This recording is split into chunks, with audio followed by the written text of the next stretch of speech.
வேதத்திலே ஆண்டவருடைய குரல் என்ற ஒரு தலைப்பிலே நான் பேசிக்கொண்டிருக்கிறேன். நான் உங்களிடத்திலே சென்ற வாரம் பேசின தலைப்பை நான் உங்களிடத்திலே அறிமுகப்படுத்தின பின்பு இன்றைய ஒரு தலைப்பை நான் உங்களுக்கு அறிமுகப்படுத்தும்படிக்கு விரும்புகிறேன். கர்த்தர் நம்மோடு பேசுவாராக. எபிரேயர் புஸ்தகத்திலே 1ஆம் அதிகாரத்திலே வசனம் 1 துவங்கி 3 வரையிலும் நம்முடைய அடிப்படை வசனமாகவும் நம்முடைய திறவுகோள் வசனமாக வசனம் 1, 2 போன வாரத்திலே நம் அடிப்படை வசனமாய் எடுத்து தேவன் இன்னும் பேசுகிறார் என்று சொல்லி ஒரு தலைப்பிலே நாம் தேவ செய்தியை கேட்டோம். God still speaks. இதில் நான் உங்களிடத்திலே ஒரு 7 காரியங்களை எடுத்து வலியுறுத்தினேன். நான் சொன்னேன், ஆண்டவர் வேதத்தில் இருந்து பேசுகிறார், இயேசு கிறிஸ்து மூலமாய் பேசுகிறார், பரிசுத்த ஆவி மூலமாக பேசுகிறார், அவர் சொப்பனத்திலையும் தரிசனத்திலையும் பேசுகிறார். அது மட்டும் இல்லாமல் நல்ல கிறிஸ்தவ ஆலோசகர்கள் மூலமாய் அல்லது கிறிஸ்தவர்கள் மூலமாக ஆண்டவர் பேசுகிறார். ஆண்டவர் சூழ்நிலைகளுக்கு தக்க நம்மோடு கூட சூழ்நிலைகளில் அவர் பேசுகிறார். மற்றும் கூட ஒவ்வொரு மனுஷனுக்குள்ளார ஒரு தூண்டுதல் என்று ஒன்று உண்டு. அல்லது இன்னொரு வார்த்தையிலே பிரியமானவர்களே, நம்முடைய இருதயத்துக்குள்ளார இருந்து வருகிற நம்முடைய மனசாட்சி மூலமாகவும் கூட ஆண்டவர் நம்மோடு கூட பேசுகிறார் என்று ஒரு 7 காரியத்தை நாம் கற்றுக்கொள்ள ஆண்டவர் நமக்கு போன வாரத்திலே கிருபை செய்தார். இந்த வாரத்திலே உங்களோடு கூட 2வது ஒரு தலைப்பிலே நான் பேசும்படி விரும்பி இருக்கின்றேன். இந்த தலைப்பானது அவருடைய குரலை பகுத்து அறிகிறது என்று சொல்லி நான் உங்களுக்கு ஒரு தலைப்பை கொடுத்திருக்கிறேன். பிரியமானவர்களே, டிசனிங் இஸ் வாய்ஸ். இதை நாம் யோவான் 10ஆம் அதிகாரத்திலே வசனம் 4 அடிப்படையான வசனமாய் எடுத்து நாம் இன்றைக்கு என்ன செய்ய போகிறோம்னா, ஆண்டவர் அவர் நம்மோடு கூட பேசத்தக்க நாம் எல்லாரும் விரும்ப போகிறோம். இப்போ தான் நீங்கள் சிலர் வருகிறபடியினாலே இன்றைய தலைப்பை உங்களுக்கு நான் அறிமுகப்படுத்துகிறேன். மீண்டுமாக அவருடைய குரலை பகுத்தறிதல் என்ற ஒரு தலைப்பை கொடுத்திருக்கிறேன். டிசனிங் இஸ் வாய்ஸ்.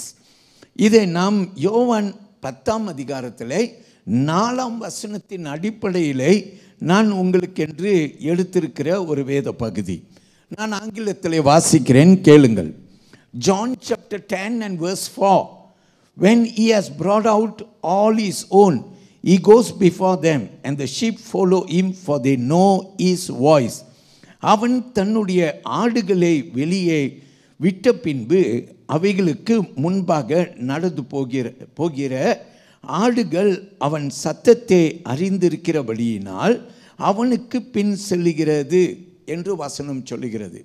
நீங்கள் கோடிட்டு கொள்ளும்படிக்கு உங்களை நான் கேட்கிறேன். இந்த வசனத்தை நீங்கள் கோடிட்டு கொள்ளுங்கள். இது நமக்கு இன்றைக்குரிய அடிப்படையான வசனம். கர்த்தர் நம்மோடு கூட பேசுவார். இன்றைக்கி நான் உங்கள் கூட ஒரு 3 காரியத்தை அடிப்படையாய் வைத்து நான் உங்களோடு கூட பேச போகிறேன். அதுக்கு முன்பு முன்னுரையின் சில வார்த்தைகளிலே நாம் தேவனுடைய சத்தத்தை குறித்து நாம் பார்க்க போகிறோம். கர்த்தர் அவர் நம்முடைய நிச்சயமாய் பேசுவார். ஆமீன் சொல்லுவோமா?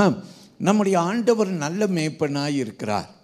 நல்ல மேய்ப்பனுடைய சத்தத்தை தன்னுடைய ஆடுகளான நாம் கேட்க கர்த்தர் கிருபை செய்கிறார். ஆனாலும் கூட பிரியமானவர்களே, நாம் பல சூழ்நிலைகளை கடந்து போகிறோம். பயம் என்ற சில சூழ்நிலைகளை கடந்து போகிறோம். சந்தேகம் என்ற சில சூழ்நிலைகளை கடந்து போகிறோம். நமக்கு சில சமயத்தில் வாழ்க்கையிலே சோதனைகள் வருகிறது. பலவிதமான சூழ்நிலைகள் நம்மை அழுத்துகிற ஒரு வாழ்வு நாம் வாழ்ந்து கொண்டிருக்கிறோம். ஆனாலும் பிரியமான கர்த்தருடைய பிள்ளையே, எல்லா சூழ்நிலைகளிலும் ஆண்டவர் நம்மோடு கூட அவர் பேசுகிற, அவர் சத்தத்தை நீ கேட்க விரும்புகிற ஒரு ஆண்டவராய் இருக்கிறார். நாம் சொல்லுவோமா? ஹல்லேலூயா, கர்த்தருக்கு மகிமை உண்டாகட்டும். யோவான் 10ஆம் அதிகாரத்தில் 27ஆம் வசனத்திற்கு நீங்கள் அங்கே அந்த வசனத்தை கவனிப்பீங்கன்னாக்கா, அங்கே வசனம் இப்படியாய் சொல்லுகிறது. John's Gospel chapter 10 and verse 27 says, My sheep hear my voice, and I know them, and they follow me. என் ஆடுகள் என் சத்தத்துக்கு செவி கொடுக்கிறது. நான் அவைகளை அறிந்திருக்கிறேன், அவைகள் எனக்கு பின் செல்லுகிறது என்று ஆண்டவருடைய வார்த்தை சொல்லுகிறது. ஆடுகள், ஆண்டவரே சொல்லுகிறார், என் ஆடுகள் அப்படின்னா என் பிள்ளைகள் என் சத்தத்தை கேட்கிறார்கள் என்று ஆண்டவர் நமக்கு சொல்லுகிறார்.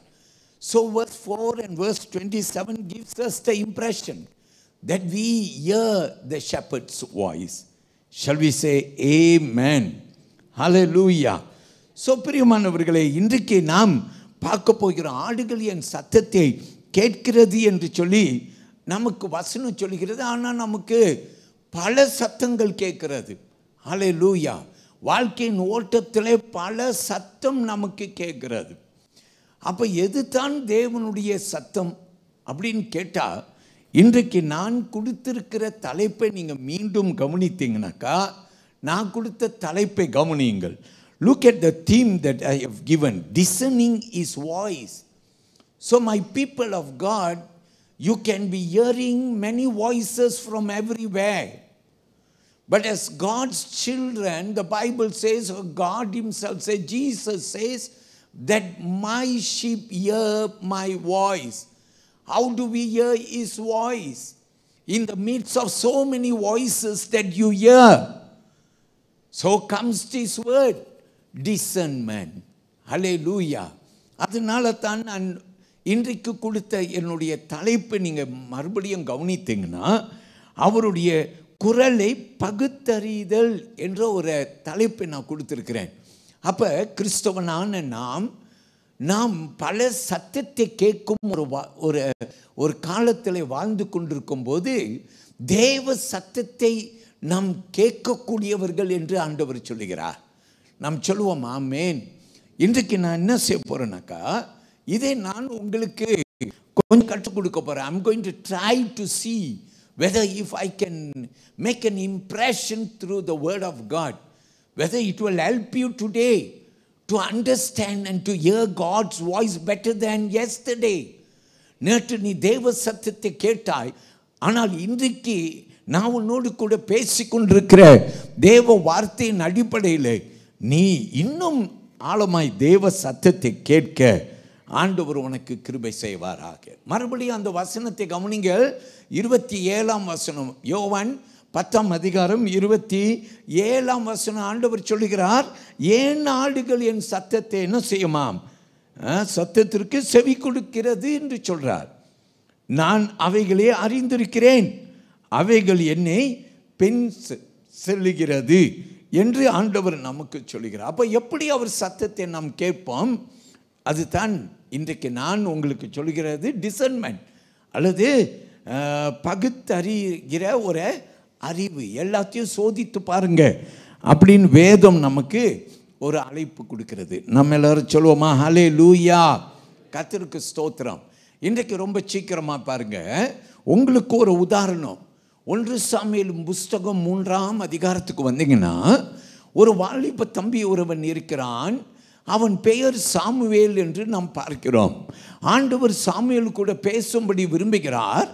அவனுக்கு ஆண்டவருடைய சத்தம் என்று எண்ணாதபடி அவன் ஏலியின் சத்தம் அல்லது அந்த தேவ ஆலயத்தின் அந்த ஆசாரியன் அல்லது போதகனுடைய சத்தத்தை கேட்டதாய் எண்ணி அவன் ஓடுகிறான். எங்கே ஓடுறானா, ஏலி இடத்துல ஓடி போய் ஐயா கூப்பிட்டீங்களான்னு கேட்குறான். ஆமேன்.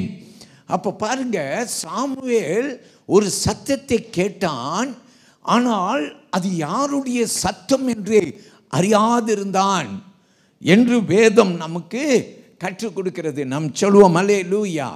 வாழ்க்கையில் நாமும் கூட பல முறை தேவ சத்தத்தை கேட்டிருந்திருக்கலாம், ஆனால் இது தேவ சத்தம் என்று அறியாமல் நீ ஒரு வேளை அந்த சத்தத்துக்கு மறுமொழி கொடுக்காமல் இருந்திருக்கலாம். எப்படி சாமுவேல் ஆண்டவர் அழைத்த போது அவன் மறுமொழி கொடுக்காமல் போனானோ, அதே போல நாமும் அப்படி இருக்கலாம். ஆண்டவர் உன் செவியை திறந்து விடுவது மட்டுமல்லாமல் உன்னுடைய இருதயத்தை திறந்து விடுவாராக. பகுத்து அறிகிற ஒரு அறிவை உனக்கு தருவாராக. வலது கையை எல்லாரும் உயர்த்தி ஒரு ஆமேன் சொல்லுங்கள்.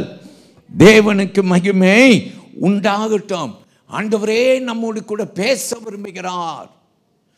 ஒருவேளை இன்றைக்கு ஆராதனை வேலையிலையோ, வீட்டுக்கு போன பிற்பாடோ, வேலையிலையோ, ஏதோ ஒரு நேரத்திலே ஆண்டவர் உன்னோடு பேசும் ஒரு சத்தம் உனக்கு கேட்கலாம்.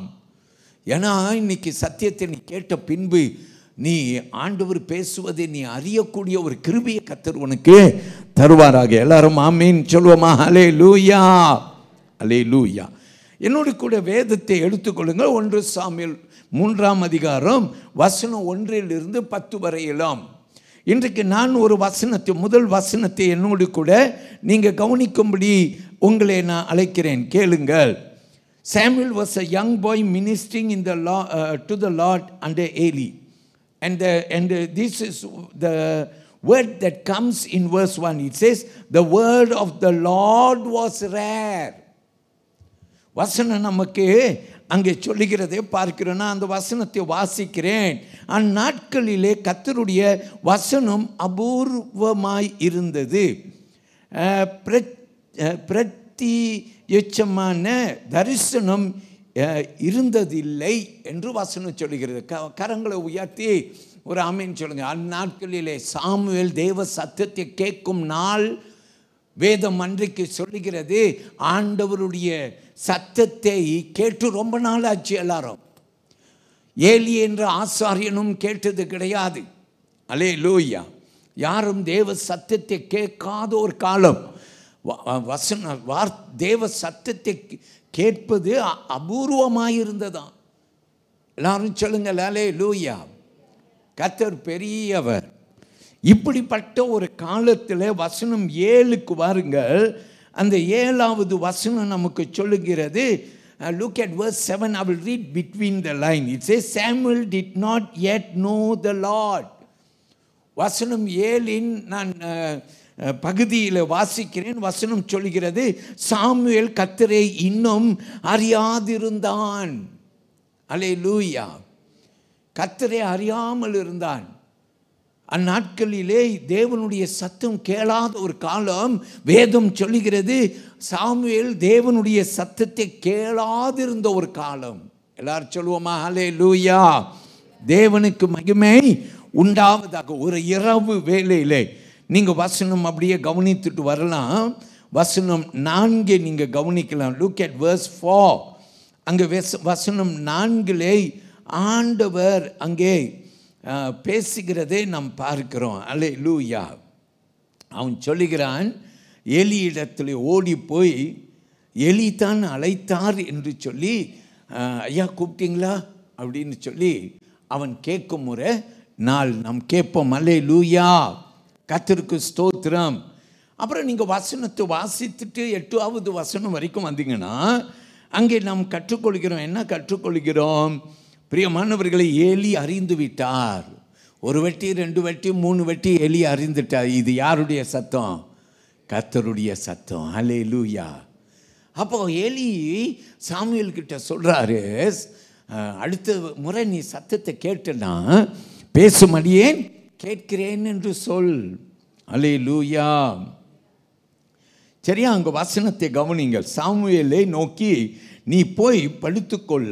9ஆம் வசனம். உன்னை கூப்பிட்டால் அப்பொழுது நீ கர்த்தாவே சொல்லும், அடியேன் கேட்கிறேன் என்று சொல் என்றான். சாமுவேல் போய் தன்னுடைய ஸ்தானத்திலே படுத்து கொண்டான். எல்லாரும் ஆமீன் சொல்லுங்க. ஹல்லேலூயா. 10வது வசனத்தையும் கவனியுங்கள். அப்பொழுது கர்த்தர் வந்து நின்று முன் போல சாமுவேலே சாமுவேலே என்று கூப்பிட்டார். அதற்கு சாமுவேல் சொல்லும், அடியேன் கேட்கிறேன் என்றான். வலது கையை உயர்த்தி எல்லாரும் ஆமேன்னு சொல்லுங்க. நம்ம சர்ச்சில் நிறைய காரியங்கள் நான் ஏவப்பட்டிருக்கிறேன். 27 வருடங்களுக்கு முன்பு நம்முடைய சபை ஆரம்பிக்கப்படும் போது நம்முடைய சபையை குறித்து எனக்கு ஆண்டவர்கிட்ட இன்னும் சபை ஸ்தாபிக்கப்படல, ஆனால் ஸ்தாபிக்கப்படுவதற்கு முன்பு தேவ சித்தத்தை நாடி நின்ற நாட்கள். ஆண்டவர் ஏவினார் சபையிலே இப்படியாக செய்யணுன்ட்டெல்லாம் ஆண்டவர் நிறைய காரியங்களை ஏவினார். அதன்படி தான் இன்றைக்கு 27 வருஷத்துக்கு பிற்பாடு நாம் எல்லாரும் இன்றைக்கு சபையாய் கர்த்தருக்கு நன்றி சொல்லி உட்கார்ந்திருக்கிறோம். ஆமீன் சொல்லுங்கள். அன்றைக்கு கர்த்தர் நடத்தினார், நிச்சயமாய் நடத்தினார். ஹல்லேலூயா. நான் ஒரு காரியத்தை மட்டும் சொல்லுகிறேன். சபை ஆரம்பிக்கப்படும் போது சபை எப்படி இருக்குன்னு இப்படியெல்லாம் எனக்கு ஆண்டவர் சமூகத்திலே காத்திருந்த நாட்கள்.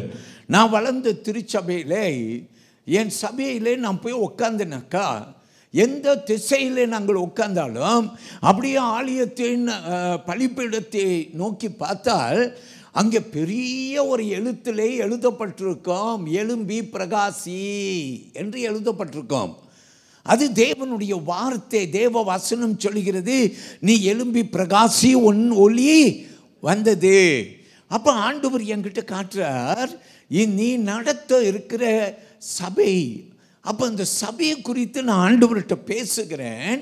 ஆண்டவர் எனக்கு கொடுக்கிற ஒரு வெளிப்பாடு.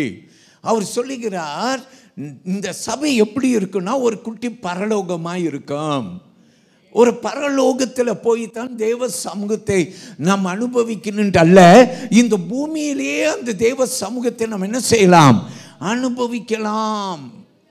இப்படி ஆண்டவர் உள்ளத்தில் ஏவி வந்து பிறந்தது தான் இந்த தேவனுடைய வசனம். மத்தேயு 6ஆம் அதிகாரம் 10வது வசனம்.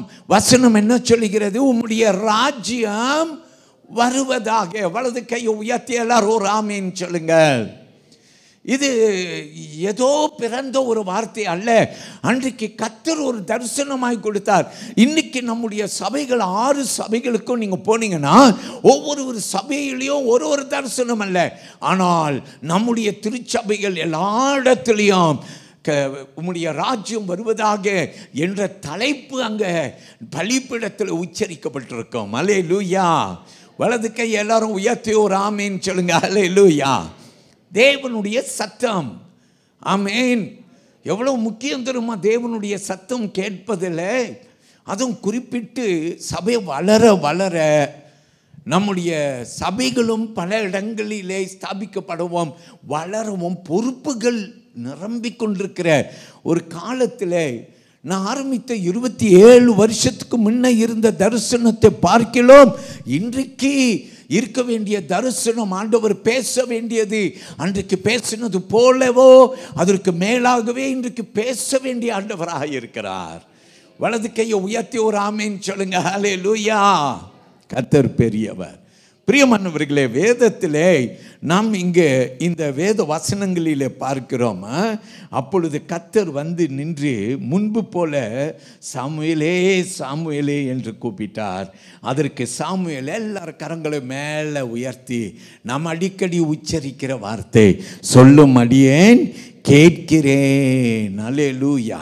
அருமையான தேவனுடைய பிள்ளையே, தேவனுக்கு மகிமை உண்டாகட்டும்.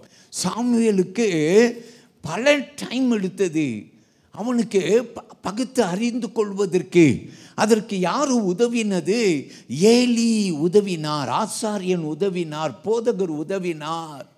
அடுத்த முறை நீ இந்த சத்தத்தை கேட்டனா சொல்லும் என்று நீ கேள், அப்போது ஆண்டவர் உன் கூட பேசுவார். எல்லாரும் சொல்லுங்க ஹல்லேலூயா. இன்றைக்கு கூட கர்த்தருடைய பிள்ளையை அதே போல உனக்கு நான் சொல்றேன். எத்தனையோ முறை சாமுவேல்கிட்ட ஆண்டவர் பேசணும்னு எண்ணினது போல உன்கிட்டையும் பேசும்படி பிரயாசம் எடுத்தார். ஆனால் நீ அறிந்து கொள்ளாமல் அவருடைய சத்தத்தை புறக்கணித்தாய். இது யாருடைய சத்தமோ? நீ எந்திரிச்சு திடுக்கென்று எந்திரிச்சு அங்கும் இங்கும் வேடிக்கை பார்த்தாய், சொப்பனமாய் இருக்குமோ தூங்கிவிட்டாய்.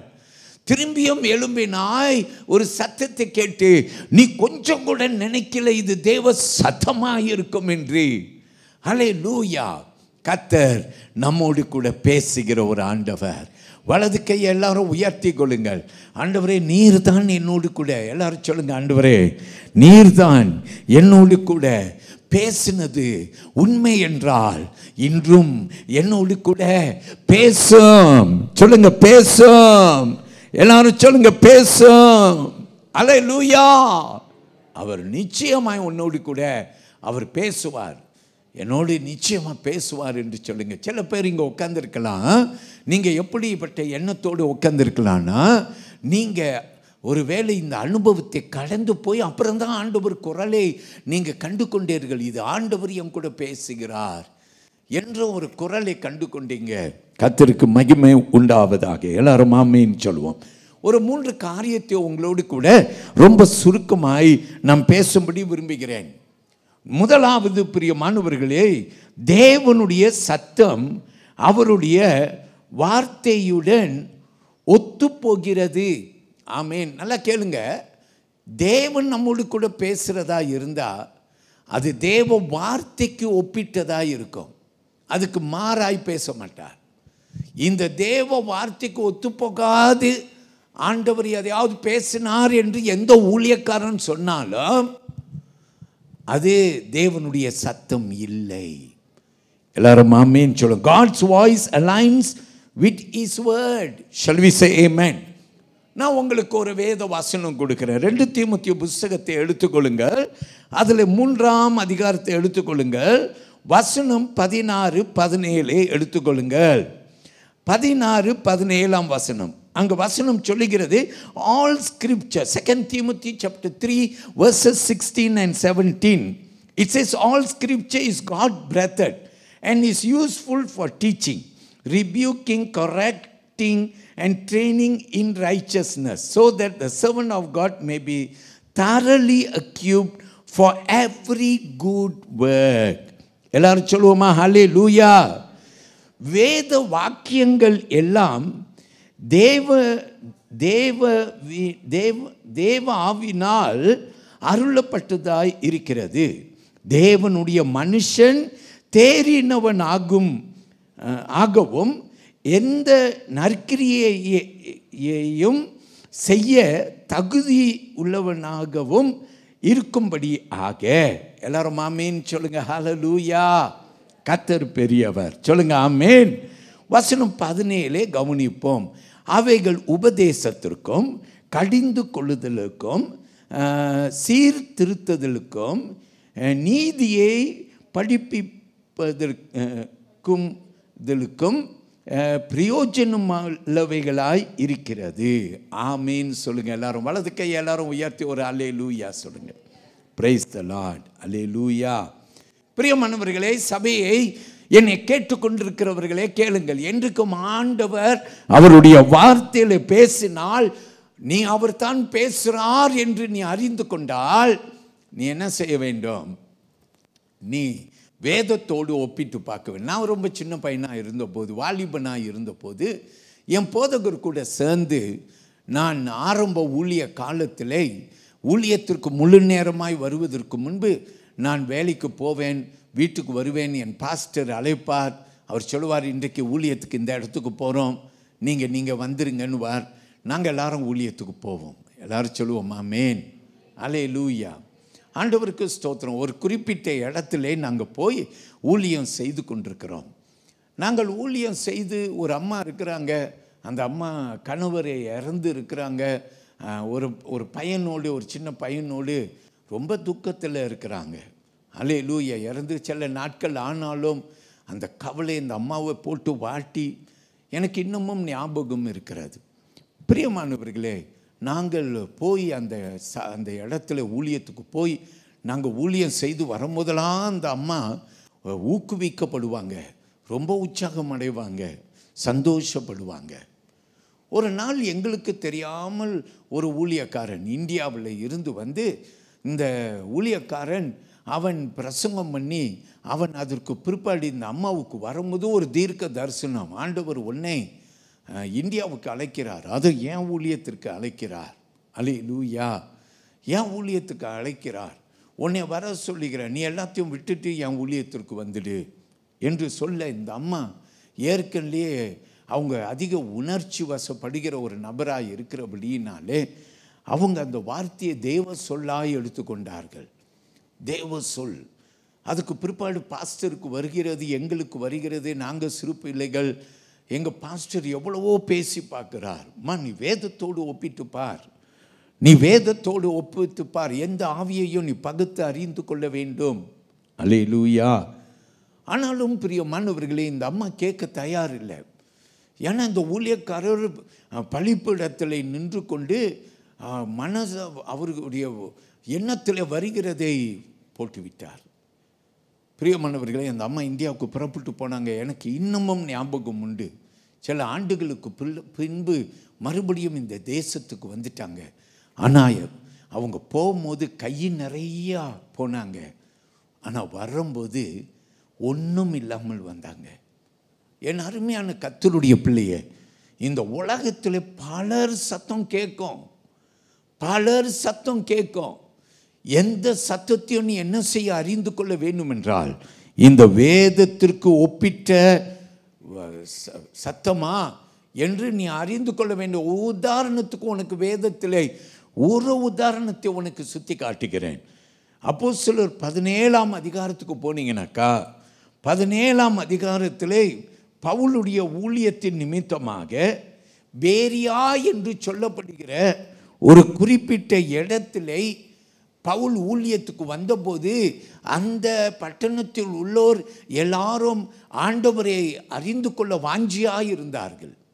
அப்போ வேத வசனம் அப்போஸ்தலர் 17ஆம் அதிகாரத்தில் நமக்கு வசனம் நமக்கு இப்படியாய் கற்றுக் கொடுக்கிறது. நான் உங்களுக்கு அதை தமிழில் வாசிக்க பிரயாசம் எடுக்கிறேன். என்னோடு பொறுத்து கொள்ள உங்களை நான் கேட்கிறேன். கர்த்தருக்கு நம்ம எல்லாரும் என்ன செலுத்துவோம்?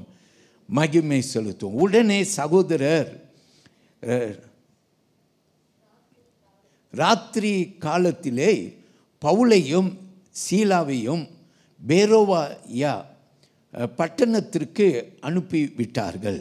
அவர்கள் அங்கே சேர்ந்து யூதரோடே ஜெப ஆலயத்திற்கு போனார்கள். அந்த பட்டணத்தார் மனோவாஞ்சையாய் வசனத்தை ஏற்றுக்கொண்டு காரியங்கள் இப்படியாய் இருக்கிறதா என்று தினந்தோறும் வேத வாக்கியங்களே ஆராய்ந்து பார்த்ததினால் தெசலோனிக்கேயில் உள்ளவர்களை பார்க்கிலும் நற்குணசாலிகளாய் இருந்தார்கள். வலது கையை உயர்த்தி ஒரு ஆமீன் சொல்லுங்க. 12வது வசனத்தை கேட்போம். அதனால் அவர்கள் அநேகம் பேரும் கணம் பொருந்திய கிரேக்கரில் அநேக ஸ்திரீகளும் புருஷர்களும் விசுவாசித்தார்கள் என்று சொல்லி வேத வசனம் சொல்லுகிறது. ஆமீன் சொல்லுவோமா?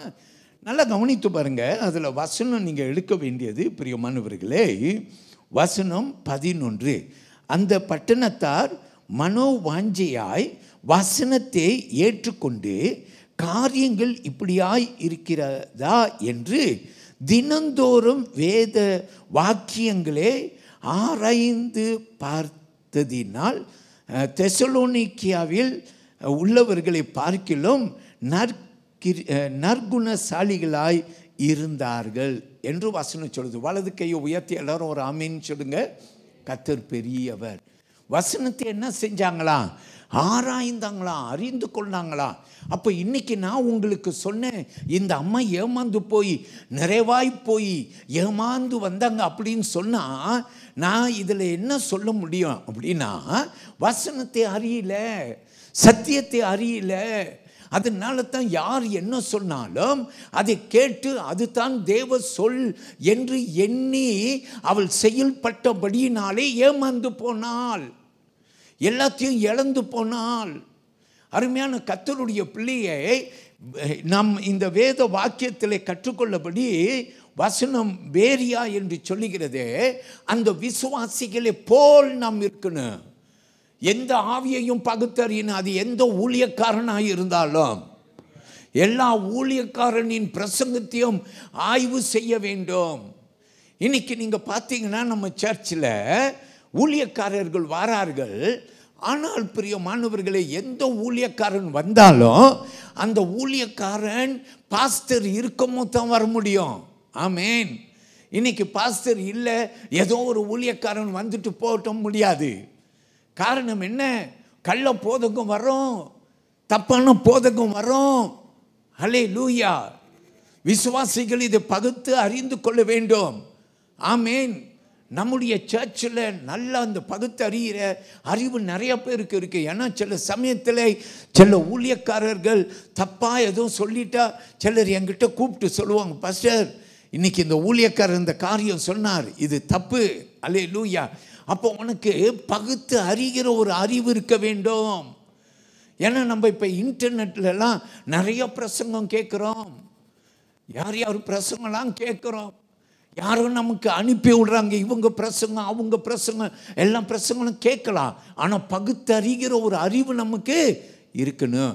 அப்போ இந்த பகுத்து அறிகிற ஒரு அறிவு நமக்கு வேணும்னா நீ என்ன செய்ய கற்றுக்கொள்ள வேணும்னா இந்த வேதத்தை அறிந்து கொள்ள பிரயாசம் எடுக்கணும், ஆழமாய் அறிந்து கொள்ள வேண்டும். அப்போ யார் ஏமாந்து போவாங்கன்னா வேதத்தை நலமாய் ஆழமாய் அறியாமல் இருக்கிறவர்கள் யாருடைய சத்தம் என்று அறியாமல் போய்விடுவார்கள். எல்லாரும் சொல்லுங்க ஹல்லேலூயா.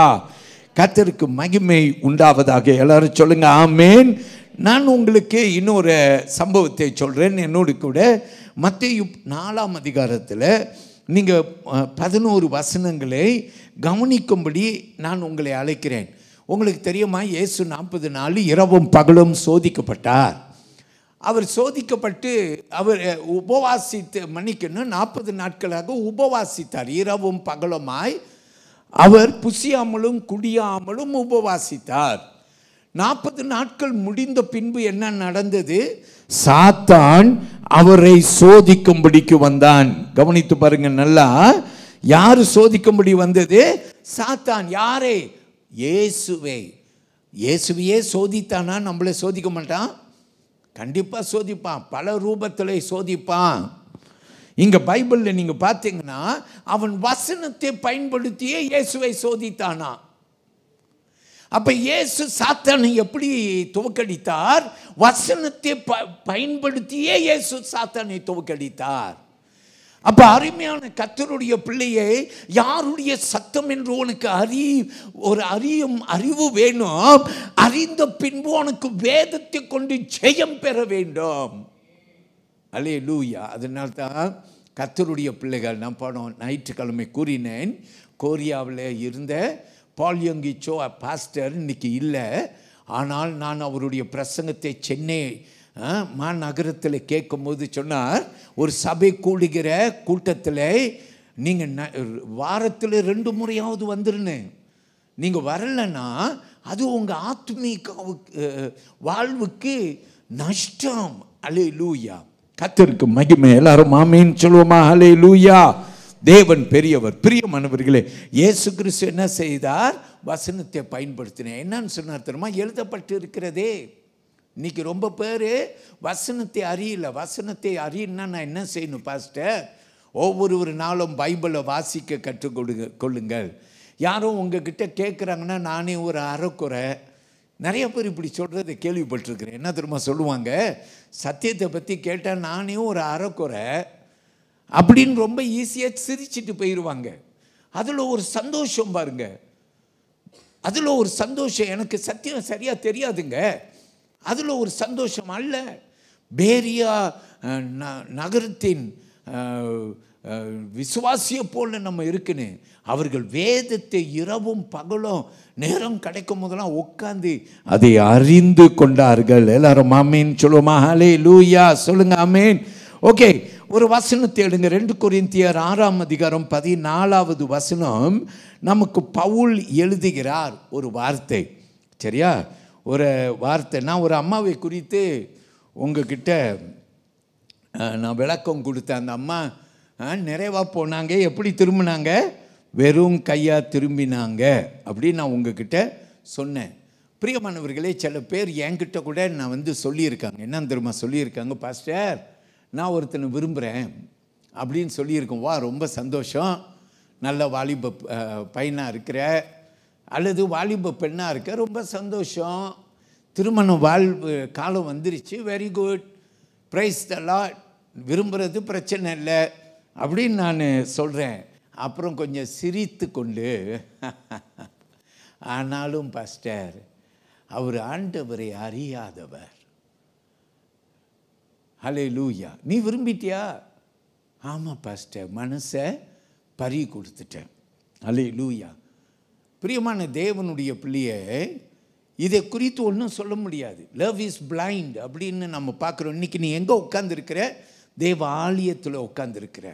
ஆண்டவர் தானே உன் சிந்தனையை புதுப்பிப்பாராக, உன் இருதயத்தை திறந்து விடுவாராக. பைபிள் என்ன சொல்லுது? நிறைய பேர் இப்படி சொல்கிறாங்க, நான் உன்னை மாற்றிடுவோம் பாஸ்டர். நீங்கள் ஆச்சரியப்படுவீங்க, நம்ம சபைக்கு ஒரு புது ஆத்துமா வந்து சேர்ந்துச்சுன்னா உங்களுக்கு தானே சந்தோஷம் பாஸ்டர். அதுலேயும் பாஸ்டருக்கு ஒரு ஜேக் கொடுத்துருவாங்க. ஒரு ஜேக் பாஸ்டர், ஆமாம்ல 10ல் 11 சேருது, சந்தோஷம் இல்லை? பிரியமான கர்த்தருடைய பிள்ளையை, நீ யாரையும் ஏமாற்றலாம், ஆனால் ஆண்டவரையும் அவர் வேதத்தையும் நீ என்ன செய்ய முடியாது? ஏமாற்ற முடியாது. கையை காட்டுங்க எல்லாரும். முடியும், நீ ஏமாற்ற முடியாது. நீ ஏமாற்ற முடியாது. எதை ஏமாற்ற முடியாது? உன் பாஸ்டர் கூட ஏமாத்திடலாம். உன் பாஸ்டர் கூட சொல்லலாம், அப்படியா சரி வேண்டாம்னு சொல்லி பார்ப்பாரு. நீ அடம் பிடிப்ப, பாஸ்டர் காதல் பண்ணிட்டேன் பாஸ்டர், பள்ளிக்கூடத்தில் இருந்து காதல் பண்ணிட்டேன் பாஸ்டர், 10 வருஷமாக காதலில் விழுந்துட்டேன் பாஸ்டர், நீ சொல்லலாம். அல்லேலூயா. பிரியமான கர்த்தருடைய பிள்ளையே, நீ என்ன சொன்னாலும் வேதத்துக்கு போகணும். நீ திரும்பி வேதத்துக்கு போகணும். ஆண்டவர் சத்தத்தை நீ கேட்கணும். 2 கொரிந்தியர் புத்தகத்தை எடுத்து அதில் 6ஆம் அதிகாரத்தில் வசனம் 14 கவனியுங்கள். அந்த வசனம் இப்படியாக நமக்கு சொல்லுகிறது. கவனியுங்கள், அந்த வசனத்தை நாம் கவனிப்போம். அந்நிய நுகத்திலே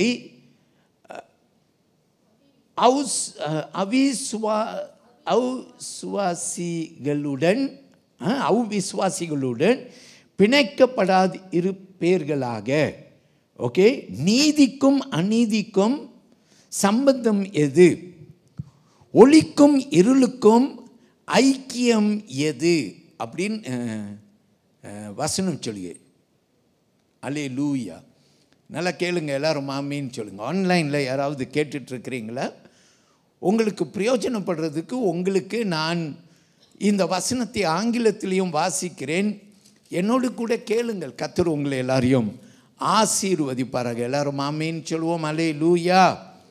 Okay, I will read 2 Corinthians chapter 6 and verse 14. It says, do not be unequally yoked together with unbelievers. For what fellowship has righteousness with lawlessness, and what communion has light with darkness?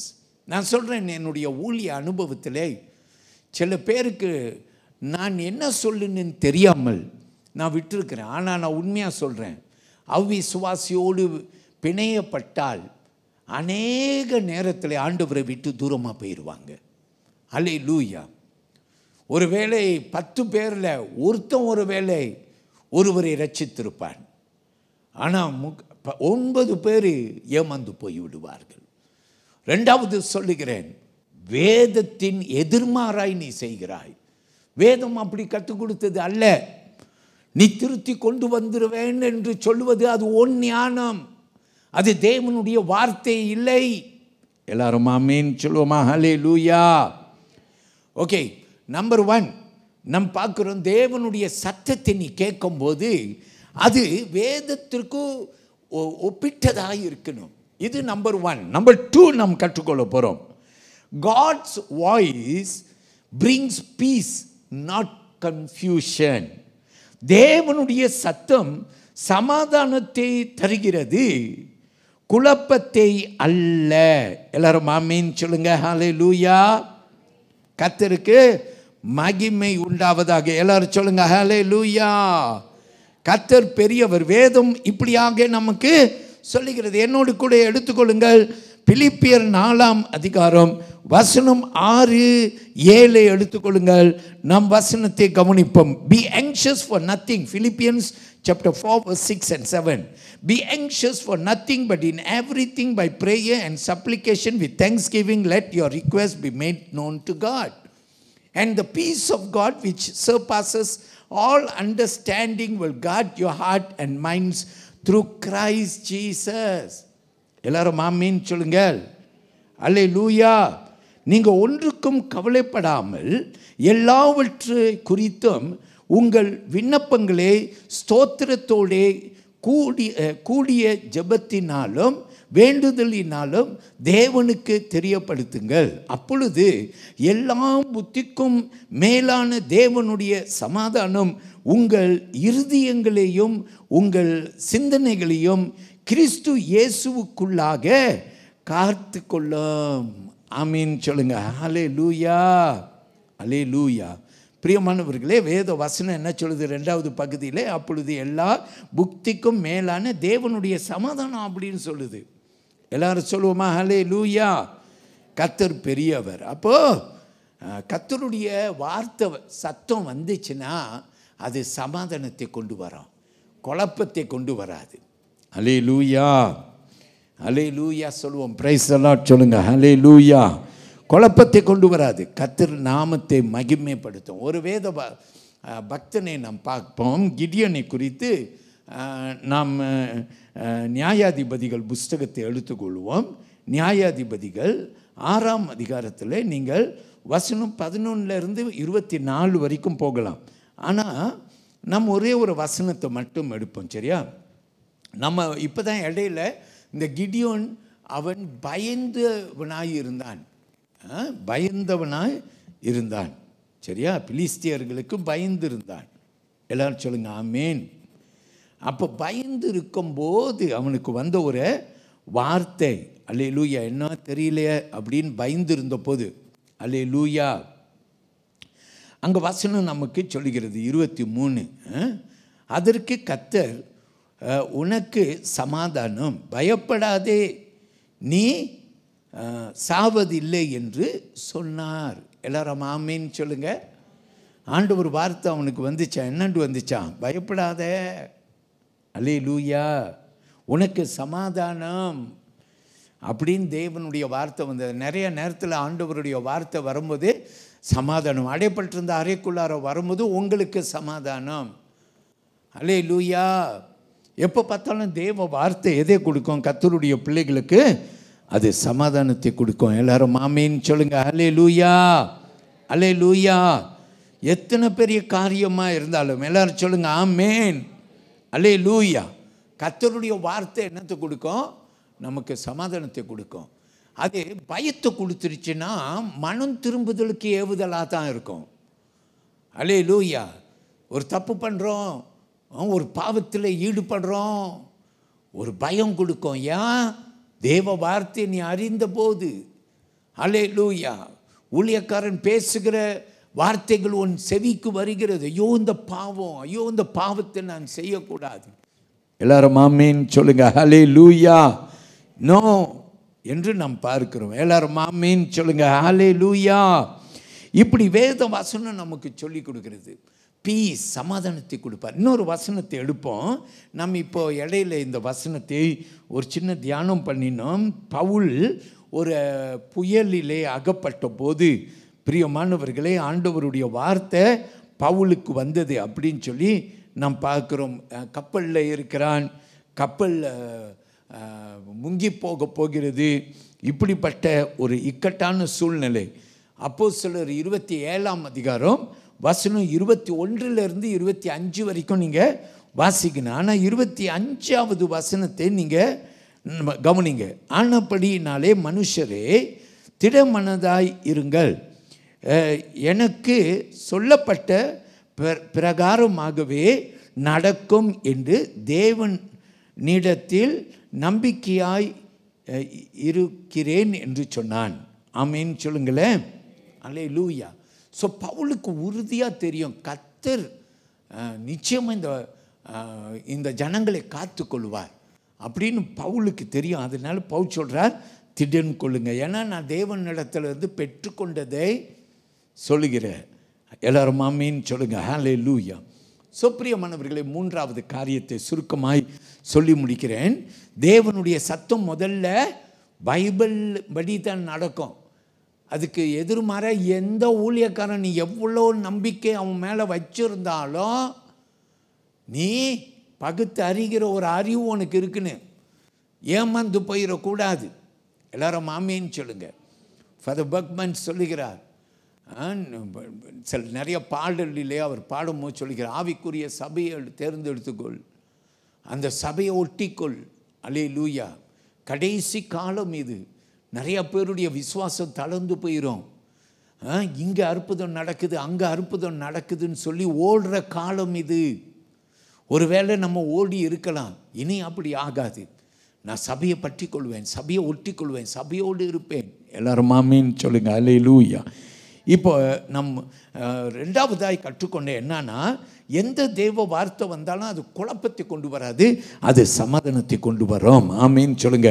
இப்போ மூன்றாவது நாம் கற்றுக்கொள்ள போகிறோம் பிரியமானவர்களே. God's voice is confirm through the Holy Spirit and godly counsel அப்படின்னு நாம் கற்றுக்கொள்வோம். எல்லாரும் ஆமீன் சொல்லுங்க. சரியா? ஆண்டவருடைய சத்தத்தை பிரியமானவர்களே தேவ ஆவியானவர் என்ன செய்வார் மற்றும் தேவ மனிதர்கள் அதை உறுதிப்படுத்துவார்கள். எல்லாரும் சொல்லுங்க அல்லேலூயா. கர்த்தர் பெரியவர். நான் ஊழியத்திற்கு போக எனக்கு ரொம்ப விருப்பம். நான் சின்ன பையனாக இருக்கும் போதிலிருந்து நான் சபையோடு ஒட்டி வளர்ந்தவன்.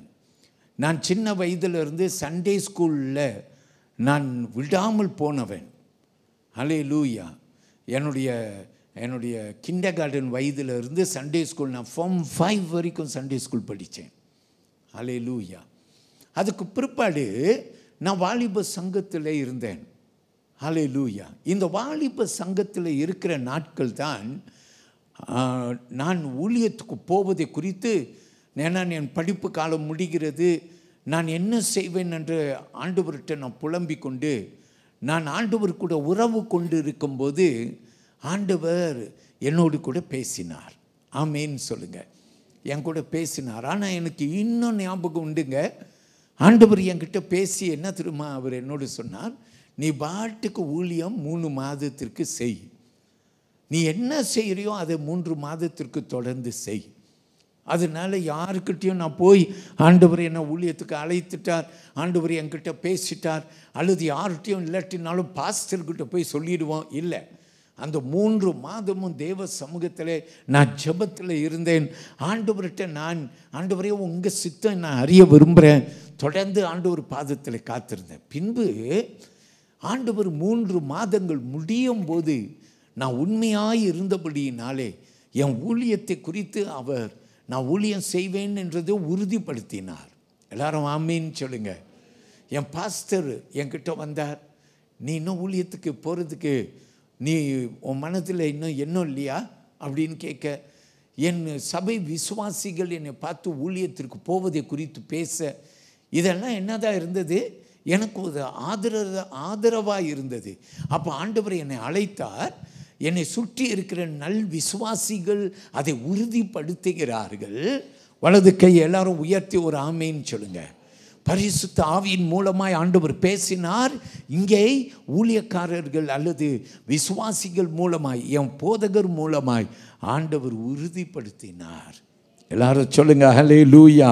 ஒரு வேத வாக்கியத்தை எடுத்துக்கொள்ளுங்கள். நீதிமொழிகளின் புஸ்தகத்தை எடுத்துக்கொள்வோம். நீதிமொழிகள் 11ஆம் அதிகாரம், அங்கே வசனம் 14. Where there is no guidance a people falls, but in an abundance of counselors there is safety. ஆலோசனை இல்லாத இடத்தில் ஜனங்கள் விழுந்து போவார்கள். அநேக ஆலோசனைக்காரர் உண்டானால் சுகம் உண்டாகும். எல்லாரும் கோடிட்டு வைத்துக் கொள்ளுங்கள் வசனத்தை. இன்னைக்கு உலகம் என்ன தெரியுமா கற்றுக் கொடுக்குது? உலகம் சொல்லுது, டேய் நீனே ராஜாடா, நீனே மந்திரி. நீங்கள் எங்கே போய் நீங்கள் உங்களுடைய சோஷியல் மீடியாவில் பார்த்தீங்கன்னா, டேய் யார் பேச்சும் கேட்காதடா, உங்கள் அப்பாவை கேட்காதடா, அம்மாவை கேட்க, உன் மனசாட்சி என்ன சொல்லுது அதுபடி நடடா. இது வேதத்திற்கு ஒப்பானதா? வேதத்துக்கு ஆனதா? நம்மளும் பார்க்குறோம். அவன் ஒருவேளை அதுக்கு விளக்கம் கொடுக்கலாம். அது எவ்வளோ தத்துவம் நிறைந்திருந்தாலும், அது எவ்வளோ உண்மை என்று உனக்கு தோன்றினாலும், அதை நீ என்ன செய்யணும்? வேதத்தின் அடிப்படையில் பார்க்கணும். வேதம் என்ன சொல்லுகிறது? வேதம் என்ன சொல்லுகிறது? இப்போ வாசிப்போம், திரும்பி கேட்போம். ஆலோசனை இல்லாத இடத்தில் ஜனங்கள் விழுந்து போவார்கள். இன்னைக்கு ஏன் இந்த உலகம் விழுந்து போகிறது? ஏன் உன்னை சுற்றி ஒருவேளை நீ ஆலோசனை ரைட்டாக கொடுத்தாங்கன்னு நீ எண்ணினவர்கள் இன்னைக்கு விழுந்து கிடக்கிறதுக்கு காரணம் என்ன? அவன் செய்த திட்டம் அவன்தான் என்று எண்ணி அவன் மனசுக்கு வந்ததெல்லாம் நினைத்து செய்தான். இது தப்பு, இது பாவம் என்ற உணர்வு இல்லாமல் செய்தான். அவன் வாழ்வு கடைசியில் எங்கே போச்சு? சாக்கடைக்கு போய்விட்டது. அருமையான கர்த்தருடைய பிள்ளையே, தேவன் நம்மை அழைக்கிறார். ஒரு உதாரணம் உனக்கு நான் சொல்லுகிறேன், என்னோடு கூட நீங்கள் கேட்டு பலன் அடைய உங்களை நான் அழைக்கிறேன். எல்லாரும் ஆமேன்னு சொல்லுங்கள். அல்லேலூயா. நீங்கள் அப்போஸ்தலர் 9ஆம் அதிகாரத்திற்கு போய் அங்கே வசனம் 10லிருந்து 11 வரைக்கும் பார்த்தா அனேனியா பவுல் என்று நாம் பார்க்கிறோம். ஆமேன் சொல்லுங்கள். அல்லேலூயா, அல்லேலூயா. பவுலிடத்திலே ஆண்டவர் பேசினார். ஏன்னா அப்போஸ்தலர் 9ஆம் அதிகாரம் பவுல் ரட்சிக்கப்பட்ட அதிகாரம். அவன் தமஸ்குவுக்கு போகும்போது அவன் ரட்சிக்கப்பட்டான். அப்புறம் ஆண்டவர் அவனை எங்கே அனுப்பினார்? அனேனியா கிட்ட அனுப்பினார். எல்லாரும் சொல்லுங்க ஆமேன். அந்த அனேனியா மூலமாக தான் பவுலுக்கு தேவ வார்த்தை வந்தது. என்ன என்று? ஆண்டவர் அவனை ஊழியத்துக்கு அழைக்கிறார். அவன் மேலே கை வைத்து அவனை ஊழியத்துக்கு அபிஷேகம் பண்ணது யார்? அனேனியா. எல்லாரும் சொல்லுங்கள் அல்லேலூயா. பவுலுக்கு ஆண்டவர் ஊழிய அழைப்பு கொடுத்தார். தமஸ்கு வழியில் போகும்போது அழைப்பு கொடுத்தார். ஆனால் பின்பு அதை உறுதிப்படுத்தினார். யார் மூலமா? அனேனியா என்ற ஊழியக்காரன் மூலமாக ஆண்டவர் என்ன செய்தார்? வெளிப்படுத்தினார். எல்லாரும் சொல்லுங்க ஹல்லேலூயா, சொல்லுங்க ஆமேன். இன்னொருத்தர் இருந்தாங்க, பழைய ஏற்பாட்டில் ஒருத்தர் இருந்தார், ரெஹோபோத் அப்படின்னு பார்க்குறோம். ரெஹோபோத். அல்லேலூயா. பிரியமானவர்களே, யார் இந்த ரெஹோபோத்? சாலமோனுடைய குமாரன். சாலமோனுக்கு பின்பு அவன் அரசாள வேண்டும். ஆனால் 12 கோத்திரத்தையும் ஒன்றாக கொண்டு வருவது போது அவன் அந்த கோத்திரங்களின் தலைவர்களை ஒன்றாக கொண்டு வருகிறான். 10 கோத்திரம் ஒன்றா சேர்ந்து சொல்லுது, உங்கள் அப்பா எங்களை வரியில் கடினப்படுத்தினான், நீ வரியை குறைத்தனா உங்களையே ராஜாவாக்கிறோம். அவங்கக்கிட்ட சொன்னான், நீங்கள் வீட்டுக்கு போயிட்டு வாங்க, நான் நாளைக்கு உங்களுக்கு பதில் கொடுக்குறேன். அவன் 2 கூட்டத்தை கூப்பிட்டான். அவங்க அப்பாவுடைய ஆலோசகர்கள் எல்லாம் வயதில் மூத்தவர்கள். மூத்தவங்க கொடுக்குற ஆலோசனையை கேட்கணும். எல்லாரும் ஆமேன்னு சொல்லுங்க. மூத்தவங்க கொடுக்குற ஆலோசனையை அனுபவசாலிகள் என்றபடினாலே கேட்கணும். பெற்றோர்கள் ஆலோசனையை கேட்கணும். ஆமேன். நீங்கள் எவ்வளோ படித்த பட்டதாரியாக இருந்தாலும் உங்கள் பெற்றோர்கள் ஆலோசனையை நீங்கள் கேட்கணும். ஆமேன்னு சொல்லுங்கள். பிரியமானவர்களே, இவன் பார்த்தான், கூப்பிட்டான். அவங்க சொன்னாங்க, ரெஹோபோத், சாலமோன் ராஜாவுடைய குமாரன் நீ இன்னைக்கு அவங்க தலை வணங்கினா நாளைக்கு உன்னை இன்னும் கடினப்படுத்துவாங்க. என்ன ஆனாலும் சரிப்பா, நீ தான்ப்பா ராஜா, அவங்கக்கிட்ட சொல்லிடு. நீ என்ன செய்வன்னு சொல்லு. நீ என்ன செய்வனா, எங்கள் அப்பா உங்களை சவுக்கினால் வாதித்தார், நானும் உங்களை என்ன நாள் வாதிப்பேன்? 7 நாள் வாதிப்பேன்ட்டான். அல்லேலூயா. கர்த்தர் மன்னிக்கணும். இது முதியோர்கள் ஆலோசனை கொடுக்கும் போது அவங்க சொன்னாங்க, நீ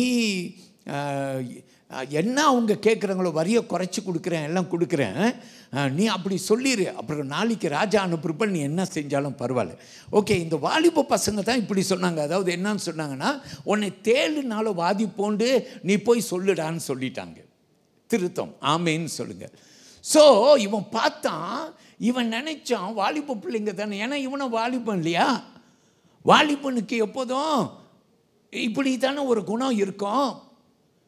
பிரியமானவர்களே, அவன் நினைத்தான் இவங்க சொல்கிறது தான் ரைட்.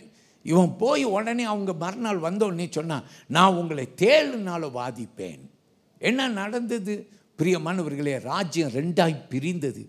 அதனால தான் நீங்களும் நானும் அடிக்கடி கேள்விப்படுவோம், யூதா இஸ்ரவேல் அப்படின்னு 2 ராஜ்யமாய் பிரிந்தது என்று நாம் அறிகிறோம். ஏன்? இவன் கேட்ட ஆலோசனை தவறானவர்களிடத்தில் கேட்டான். பிரியமான கர்த்தருடைய பிள்ளையை, கர்த்தர் உன்னை நேசிக்கிறபடியினாலே இன்றைக்கு உனக்காக நான் ஜெபிக்க போகிறேன். ஆண்டவர் உன்னை ஆசீர்வதிப்பாராக. அவர் உனக்கு கொடுக்குற ஆலோசனை பெரிதாக இருக்கும். எல்லாரும் ஆமீன் சொல்லுங்க. யோவான் 10ஆம் அதிகாரம் 4வது வசனம் நம்முடைய அடிப்படையான வசனத்தை வாசித்து நான் உங்களோடு கூட ஜெபிக்கிறேன். அவன் தன்னுடைய ஆடுகளை வெளியே விட்ட பின்பு அவைகளுக்கு முன்பாக நடந்து போகிற போகிற ஆடுகள் அவன் சத்தத்தை அறிந்திருக்கிறபடியினால் அவனுக்கு பின் செல்லுகிறது என்று வசனம் சொல்கிறது. எல்லாரும் ஆமீன் சொல்லுவோம். கர்த்தர் பெரியவர். பிரியமானவர்களே, இன்றைக்கி ஒரே ஒரு ஜெபம் பண்ணுங்க. ஆண்டவரே, உங்கள் சத்தத்தை கேட்காம நான் ஆண்டவரே நீ நடக்க மாட்டேன். நீங்கள் அதை ஒரு தீர்மானம் பண்ணிங்கன்னா இந்த மாதம் உங்களுக்கு ஆசீர்வாதமான மாதம். நம்ம எல்லாரும் எழுந்து நிற்க போகிறோம். எல்லாரும் எழுந்து நின்று ஆண்டவரை மகிமைப்படுத்த போகிறோம்.